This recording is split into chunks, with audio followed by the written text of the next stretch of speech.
আমার মার কাছে দিবা জানো? মা না তোমারে উঠাই দেওয়ার আগে বলছিল 12 বছর পর্যন্ত আমার ইসমাইলের বুকে ছাড়া আমি মা কোনোদিন ঘুমাই নাই। সন্ধ্যার আগে বেলা ডুবার আগে আমার ইসমাইলটা আমার বুকে দিও আল্লাহর বলি। অন্তত আমার জমাটা এই কুর্তাটাই জুব্বাটা মা যদি পায়, আমার মা বুঝে নিবে আমার ইসমাইল আমার বুকে আছে। বাবা তুমি জানো না, আমার মা একটা দিন কোনদিন পুরাটা রাত্র ঘুমায় না, শুধু তোমার কথা মনে করে কান্দে গো বাবা। পৃথিবীতে আমার মায়ের মতো স্বামী সোহাগী কোন মহিলা আছে কিনা জানি না গো বাবা।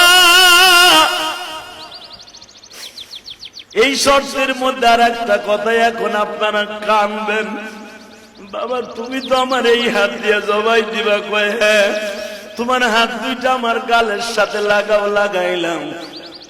বাবা তোমার ঠোঁটটা আমার ঠোঁটের সাথে লাগাইলাম। দুনিয়ার নিয়ম, বাবাই যদি সন্তানদের চুমা দেয়, সন্তান এখন রিটার্ন বাবার একটা চুমা দেয়। তুমি আমার দিছো, আমি কিন্তু আজও পর্যন্ত তোমার একটা চুমা দিতে পারি নাই গো।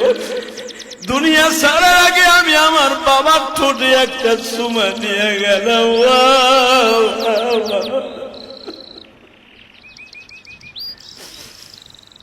আমি জমিনে শোয়ার আগে একটা ওয়াদা আমারে দাও, তুমি কি আমার পরে রাজি বাবা? ইব্রাহিম কান্দে আর কয় মালিক শুনছ? আমার ইসমাইল কয় আমি কি তোমার পরে রাজি? আমার ইসমাইলের মতো সন্তান এই পৃথিবীতে হয় না। বাবা আমি তোর পরে খুশি, তাড়াতাড়ি শুইয়া পর, আল্লাহ বেজার হয়ে যাইব। ইসমাইল বলে বাবা মাত্র আর 2 মিনিট কি? ও বাবা তাড়াতাড়ি আমারে বাইন্ধে ফেললাম, কিন্তু শরীর নিচে দেওয়ার আগে একটা ওয়াদা দাও। কি? বাবা তোমার হাত দুইটা দাও। দিলাম, হাত দুইটা চুমা দিলাম। কেন জানো? ও বাবা এই 12টা বছর আমার মায়ের ঘরে একদিনও তুমি থাকো নাই।